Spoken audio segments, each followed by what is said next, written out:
You're listening to the Nutmegged Arena by the Nutmeg Assist.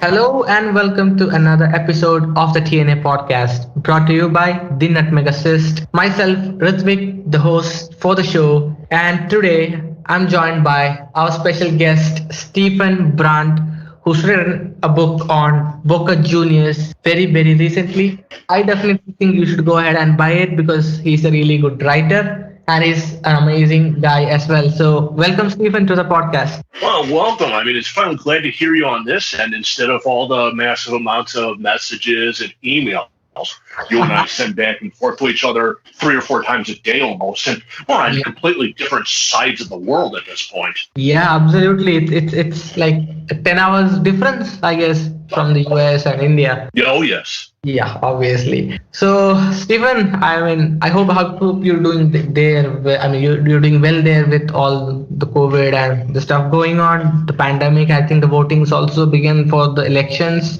But yeah, Boca Juniors, that's the topic for the podcast today. And my first question for you would be, what was the whole reason behind writing book on Boca Juniors? Why Boca Juniors? Well, I mean, obviously it is to talk to you, of course. But part of it was because I had been threatening to write a book for years, like at least 15 or 20. I mean, I'm in my 40s.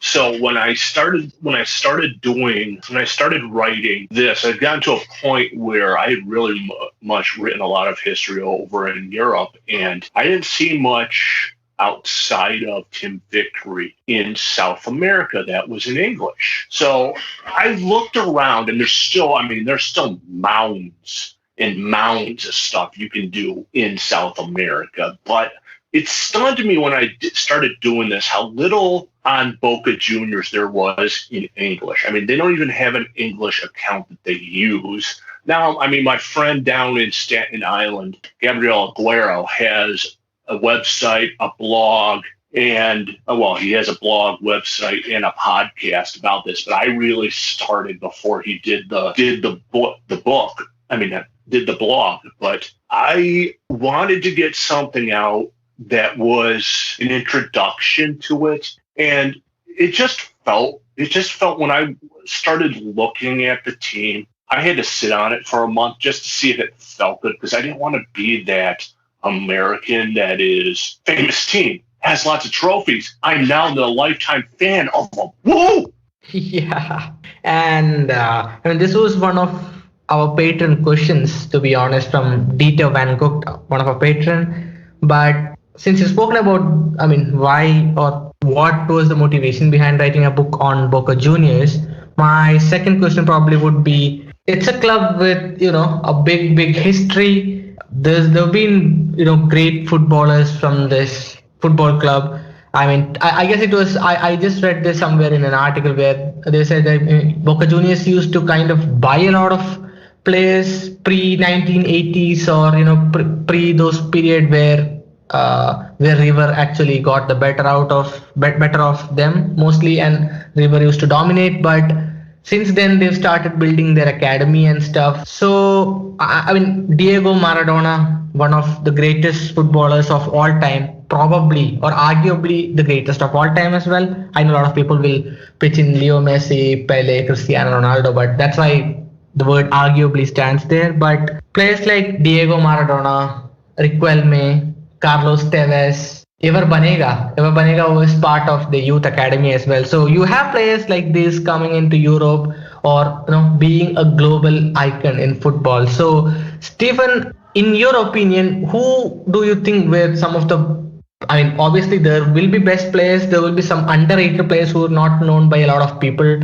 around. So if you had to classify a few best players and few underrated or few unknown players who you think were a major part of building what Boca Juniors were, who do you go with? Well, you've got to also remember that post 80s there isn't really much for them to do, because they sold Maradona onto Barcelona, and they didn't really develop Maradona. He came from Argentino Junior, so it was kind of one step. And there's some creative transferring between those three clubs that someone could do a long article on. But I mean, the early part of this century is one of the big boom times for the club. But there's a lot of players that nobody knows about, which is kind of weird because you could put Maradona up there, but then you also have a bunch of goalkeepers. You've got Hugo Gotti, who's one of the best, most capped players in Argentina. Salvino Marzoloni, one of the best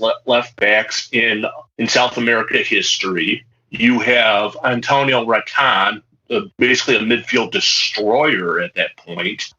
You have, obviously, Riquelme. You have Varane was there briefly at that time. Martin Palermo is the all-time leading scorer at the club, and he's still very well thought of. Roberto Soon. Let's see here. Just if you look at the World Cup people that were there, Marzolini, Rattan, Maradona, obviously. Fernando Gago came through at least once. Pato, Roberto Adam Azari, the goalkeeper on those multiple Copa Libs in the early part of the century, was there. Tevez has been here 3 or 4 times, and probably if he was still a little bit younger, he'd go another 2 or 3. Sebastian Battaglia is there. There's a lot of players that you don't really get that came through Boca, and that you look, wait a minute, they were there? Cool. We'll take it. Yeah, and I mean, yes, Boca Juniors kind of, or you could say now in 2020, I think Boca Juniors is a club who's like known around the world, even in India here. I don't know if a lot of people knew about the club maybe 10 years back or 15 years back, because obviously the internet wasn't as popular and Twitter wasn't as popular, so you don't get the videos or the articles or the news, or you don't have as much as independent journalists or independent blogs or whatever. You didn't have those things back then, so obviously people here or people maybe even in Europe as well might have not been known as much as it is today. But Stephen, asking you on Boca again, I mean, what do you think was their impact on the national team? Because they are one of the premium clubs there in Argentina, obviously in South America as well. But what was their influence on the Argentina national team, on the Albiceleste? Well, I mean, obviously, when you have any big team in a country, they're going to put players through to the national team. I mean, Maradona managed them. I'm sure if people dig back on the Argentina national team, like Steven John does, you could probably find 5 or 6. But every time there has been a Argentina in the Cup, in the World Cup finals, there's been 1 or 2 players. And of course, the most well-known World Cup incident in, my lifetime is the Hand of God play. That's Maradona now, obviously, he was not with Boca at the time, and he only has a little time at Boca, but that's there. And you've got Marzolini and Rattan in the 70s. And go ask the English about that team. There's a lot of hatred on that team. So for a certain sect of English-speaking people and old heads in the game, Argentina and Boca is not thought of very well because they played very hard. Because at some points of like the old Intercontinental Cup, the teams would come down to South America and just get mauled. Every single time. So, I mean, they've put a lot. I mean, I'm looking at a list here of that were playing with Boca Juniors, and there's at least 30 people, and they're players that have come and gone, started, and all of that. I mean, Rattan Marzolini, Roberto Soon came through, Palermo, Guy Mendel, Pato. I mean, Tevez has played on and off. So, I mean, you'll see players come in and out of the national team. Yeah, and Boca are one of the clubs of the famous Cinco Grandes, or I don't know if I'm pronouncing it right, Cinco Grandes, I guess, the holy clubs of the city of Buenos Aires. But I mean, early in the 19th century or the 20th century, basically, I think Argentina saw a lot of people coming into the country from Italy. 50, almost, I guess, 50% of the immigrants were from Italy, and it's not. I don't think it's wrong to say that the first kit was probably inspired from an Italian team, that is Juventus, and then Actually, they. it's not really. It's actually not really. Most of the people that came through to Buenos Aires to at least Boca are from Genoa, are Oh. from the Genoa region. Now, I mean, obviously, if you go with Juventus, you got to go back to Notts County because that's where that actually is. The kit just happened. A lot of when you dig into the where the kits come from in a lot of this world, they come from the shores of England. I mean, the Atletico Madrid and Athletic Bilbao, those jerseys come from Southampton because they couldn't find the Blackburn one. A lot of a lot of the early form of Boca Juniors is actually Scottish, which was interesting when I got into it because, and I don't know if you guys have it over there. When I looked into this, I'm like, oh, it's just going to be the English coming over and colonizing, yada yada yada. And it's the same old thing. And then when I dug into it, it's Scottish, which is a lot more interesting with Italy there. So you get the duality of two different type of expressive teams, and up until maybe the mid '80s, the Scottish national team was one of the top 10 national teams in the world. Yeah, and I mean, you spoke about Maradona being one of the greatest, that obviously the greatest to wear the Boca shirt. But I mean, when he moved from Boca to Barcelona, and that was a world record fee back then. So, do you have these things covered in your book as well? The little incidents that happened with respect to the transfer of Diego Maradona, and what was the whole situation there in Buenos Aires back then?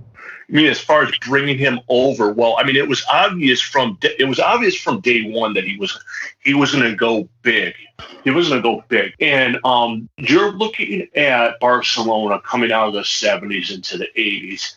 Barcelona is one of those cities and clubs that was really hurt by the Spanish Civil War. Franco was a noted Real Madrid fan, noted, and he went through and killed a whole board of Barcelona. So they had come through the '70s, and Cruyff had gone over to the States, so they needed that next big player. So one of the prelims to the World Cup, the president of Barcelona saw Maradona and just brought him over. It's a little bit different now when you transfer someone, is that you have that direct contact. They basically threw a lot of money at Boca and got Diego Maradona, but he didn't really last in Barcelona because Athletic Bilbao, the butcher Bilbao broke his leg. And I mean, the club was established in 1905, but the first time they won the Copa Libertadores was in 1977, if I'm not wrong. I mean, you're completely correct on that. Yeah, it took 72 years for them to win the Copa Libertadores, one of the best, or the most respected competitions around the world. I mean, people see. I mean, in this age, I think people want to watch those games in the Libertadores because they are feisty. They are end to end. They have a lot. I mean, the games have a lot of passion in it. I mean, that is what people call actual football. That is what people want to see. I mean, players getting their all out on the pitch. And it took 72 years for Boca to win the Libertadores. But again, they are one of the greatest teams in Argentina, not just not just in Argentina, but also in South America or the world, you can say.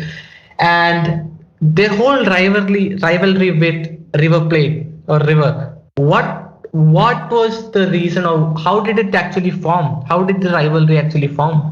Just another league match. They've always been in the same leagues as each other. There's no like hidden between, hey, let's go and have some type of hatred with this. It's just the duality between the two teams is River is known as the Millonarios type of teams.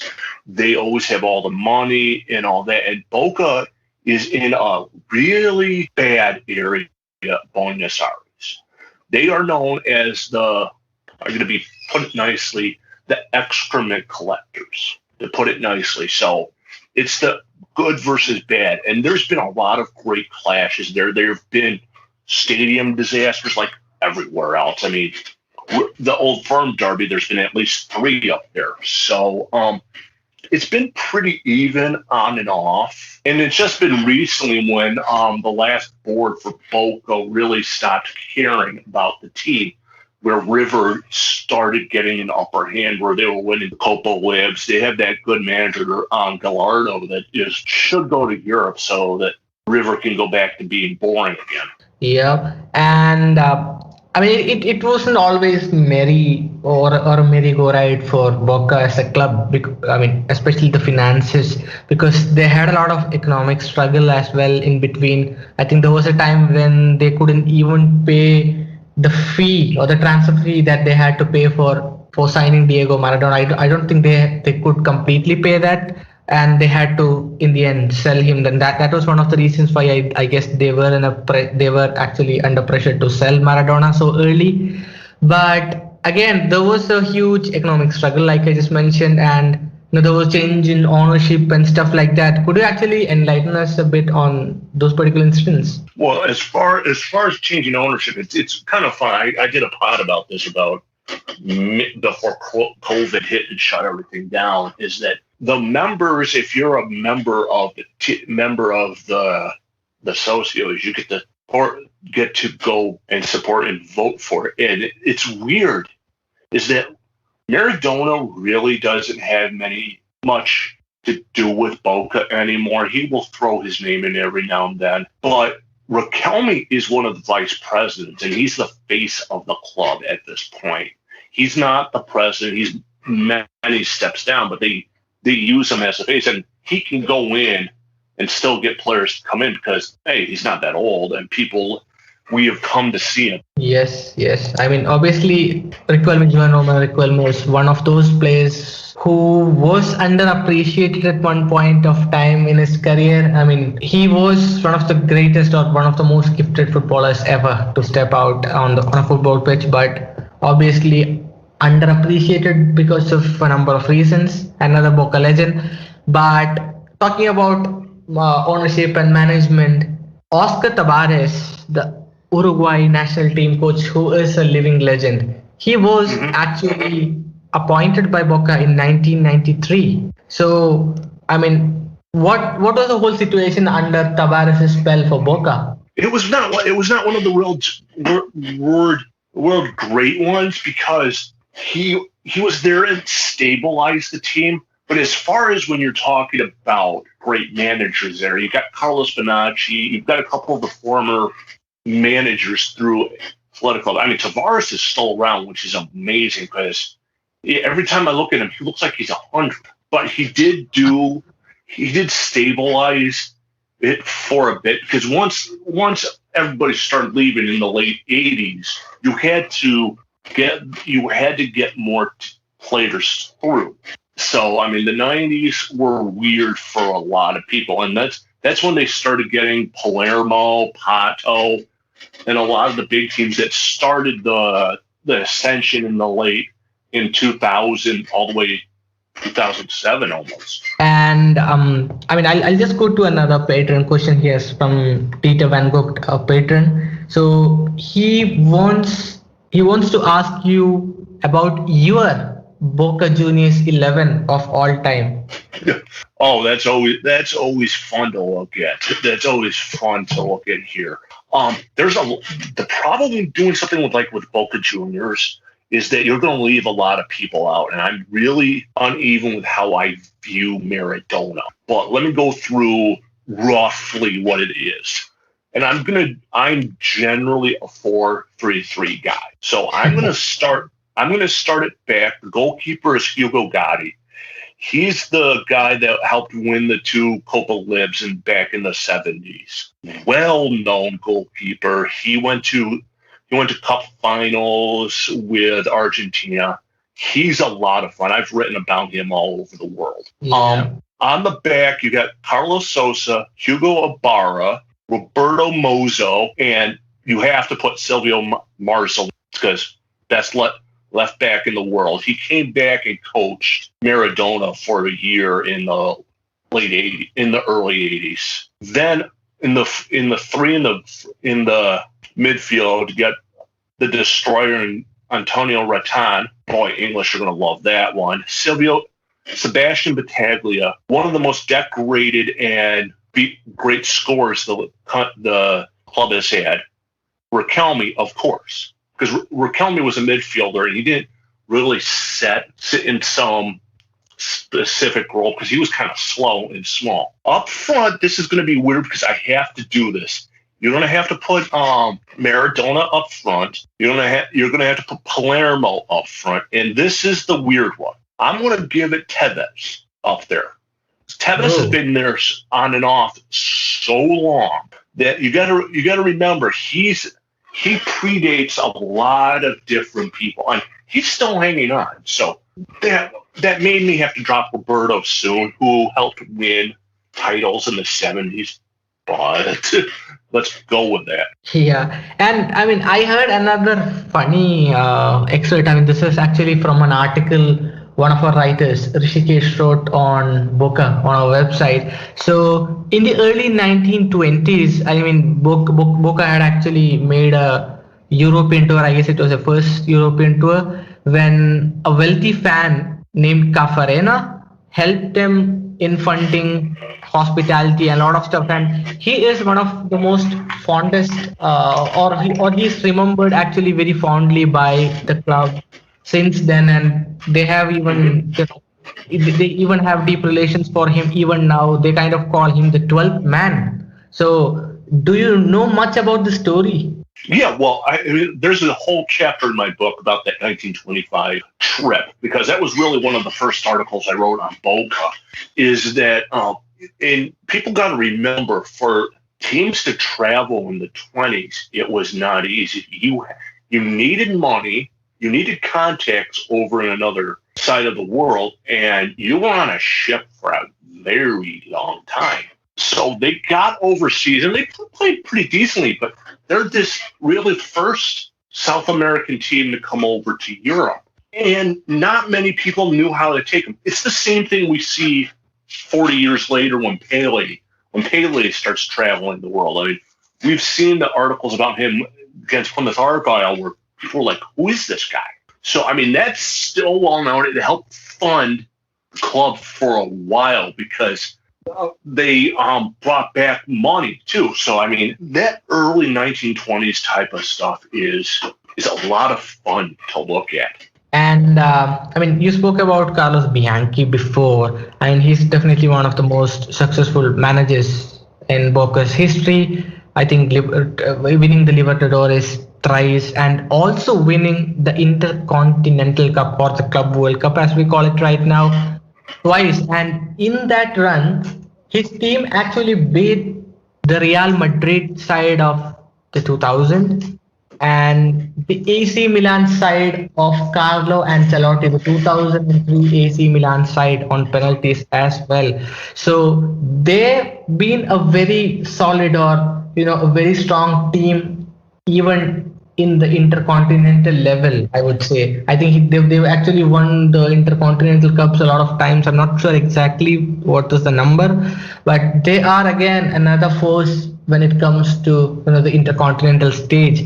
So the 2003 victory against AC Milan. I mean, I just want to know your take on that whole incident, or that whole tournament performance. Those whole eras are fun. I have a lot of time for the Intercontinental Cup, the World Club Cup, because that is really some of the first times, especially 90s to about 2007, where you could see that the balance had shifted to Europe. And that AC Milan team, if you look player by player by player, that is a very stacked team right there. Yeah, absolutely. That's very stacked. And and Boca was no pushover. So it's not like you're saying someone like a small club like Tottenham coming in and beating Liverpool, or a small club like Arsenal coming in beating Liverpool. It's what this was a classic go, and every one of the ones that Boca had gone to in the Intercontinental Cup, they either won or took someone close enough to the win. So it's a very well thought of with Boca, but with the English side, it's like we'll just go over and play. Yep. And before winding up the podcast, Stephen, we have a couple of more questions as well. I mean, a Boca Juniors podcast isn't complete if we don't mention the La Bombonera, because that is one of the most, how do you actually label that stadium? I mean, one of the most lively, or the most lively stadium in world football, or one of the most bombarding stadium in world football, with fans, with the ultras, and the atmosphere there is massive and it's hostile for the opponents. And I mean, there were actually rumors, because people who used to make fun of the Boca fans, there used to be actually a rumor that the La Bombonera was built on a ground where there was a brick factory, and the basic ingredient was horse manure. So, is this rumor true, or it's just a made-up story to just make, Well, some of it's made up, but I'll give you one step further. My father is sort of a football fan, sort of. But my dad travels. He likes to every year be out of upstate New York for most of the year. I'm not going to get too much into it because we don't want to vary that far off. But one year he went to Argentina for 3 weeks. And he always, as far as I've been alive, back to when I was a kid, traveled and brought stuff back. He went to La Bombonera, and my dad's a huge sports fan. He's been everywhere in the States, did all these great tournaments and stuff. He was impressed with it. He was impressed with, and there was no one in the thing. It was just a regular like Wednesday. I'm like off. And you liked it, but you watch the games. And the thing that people don't realize about Argentina is that away fans can't go to the games. So you'll never have, at La Bombonera, you won't have El Clasico with both fans there. It's all Boca all the way around. And you see that like when the players, when they win a title like they just did, they're climbing the gates in front of the fans, cheering with the fans. And it's just, you see that, especially when you can get nowadays Google Maps. You can focus in on the stadium. And they've had to improve it. And there's going to be a point with La Bombonera where they're not going to be able to do that anymore because it's kind of landlocked. But it's a fun thing. And I have a chapter towards the end about the building and kind of the improvements, the different games that were there, because when you talk about Boca and the South America clubs, you have to talk about the fans in the stadium, because it's completely different from anywhere else.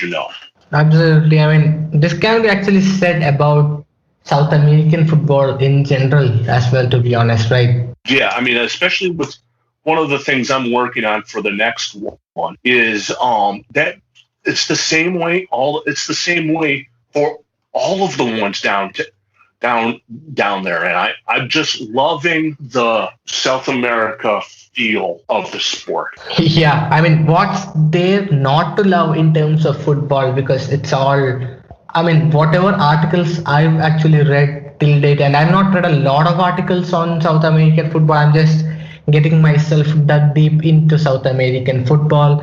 But from what I have read already, that South American football is something that you just cannot miss, or it is something that you just cannot, say, okay, this is something I'm not interested in, because that is one of the heart, or that is the heart of football, South America, obviously for me. And I think most people here in India during the World Cup, I mean, I don't know the situation right now, because right now you have a lot of Germany fans, you have a lot of Spanish fans, you have a lot of fans who support France. But back in the 90s or back in the early 2000s, it was all Argentina and Brazil. Even now you have Argentina and Brazil. And when the World Cup starts here, you can see roads painted in blue and white. You can see roads painted in green and yellow. You can see houses painted. You can see even their vehicles, the auto rickshaws, painted in those colors.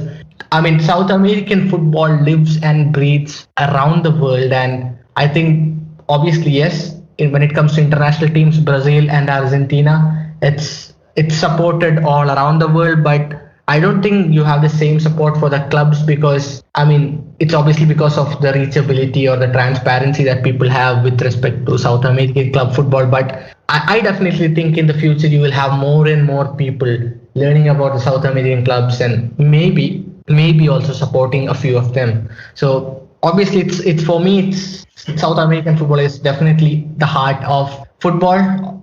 I mean, I would say that, I mean, this might be an arguable take, because I'm also a fan of an English club, and I'm actually calling South America the heart of football. But that's how I feel when I do read stuff on South American football.